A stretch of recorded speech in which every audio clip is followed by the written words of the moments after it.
मार्च के महीने तक हुकूमत सिंध ने गंदुम जो है अपनी सही मिकदार में परचेज की हुई है। अवाम को आज भी 65 रुपए फी किलो आटा वो फराहम किया जा रहा है। तो अल्हम्दुलिल्लाह कोई क्राइसिस नहीं है सिंध में। कल जो कराची में इंसिडेंट हुआ तो वजीर आला सिंध ने फौरी तौर पर उसको नोटिस लिया और उस नोटिस के बाद उन लोगों को जो भी मुलविस एहलकार थे उनको गिरफ्तार किया गया। यह है पाकिस्तान पीपुल्स पार्टी की सिंध हुकूमत। खरीदो फरोख्त मेंबरान की इसकी शुरुआत हमेशा इमरान खान और खुफिया ने की है। इमरान खान साहब की एक ऑडियो लीक आई थी जिसमें वो कह रहे थे कि हमने 5 मेंबर खरीदे। आज तो मैं खरीद रहा हूँ ना, गोद में बिठा के इख्तियार की कुर्सी पे बिठाया। आज रोजाना अपने उसी डेडी को जो है वो बुरा भला बोल रहा है। इसी शख्स के अंडर नैब थी।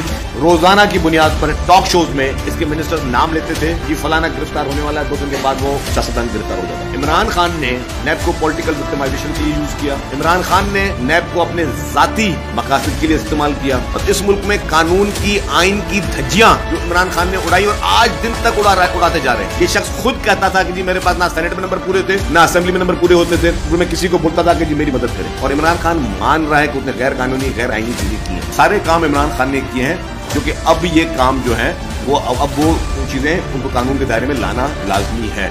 इमरान खान को इस तरह बचाया नहीं जा सकता। पूरे पाकिस्तान में कोई एक जमात नहीं है जिसने इसराइल से या भारत से चंदे लिए हों अपने मुल्क में सियासत के लिए, अपने मुल्क में सोशल मीडिया चलाने के लिए इसराइल और भारत से चंदे लोगों ने, जिसके सबूत इलेक्शन कमीशन ऑफ पाकिस्तान ने अपनी जजमेंट में दी। घड़ी चोरी की चीजें मैं 10 दफा कह चुका हूं, लेकिन ये घड़ी चोर शख्स को जो कहता है कि मैं ईमानदार आदमी हूं, दानतदार आदमी हूं, उसने घड़ी तक नहीं छोड़ी, उसने कालीन तक नहीं छोड़े, उसने ज्वेलरी तक नहीं छोड़ी। एक रात 3.5 साल में इमरान खान को नहीं मिली कि सिंध की धरती में आके कहीं पे एक रात रुक जाए। पूरे पाकिस्तान भर में कोई एक प्रोग्राम मुझे बता दे जो इमरान खान ने किया हो। अगर बीबी शहीद जिंदा होती तो मुल्क में इस तरह के हालात नहीं होते। बीबी शहीद जिंदा होती तो साकिब निसार की हिम्मत नहीं होती कि किसी को जो है वो सादिक अमीन का सर्टिफिकेट दे दे। अगर बीबी शहीद जिंदा होती तो इस मुल्क में मुआशरत के हालात इतने बुरे नहीं होते। अगर बीबी शहीद जिंदा होती तो जमहूरियत की जो है वो हर शख्स जमहूरियत की बात कर रहा होता।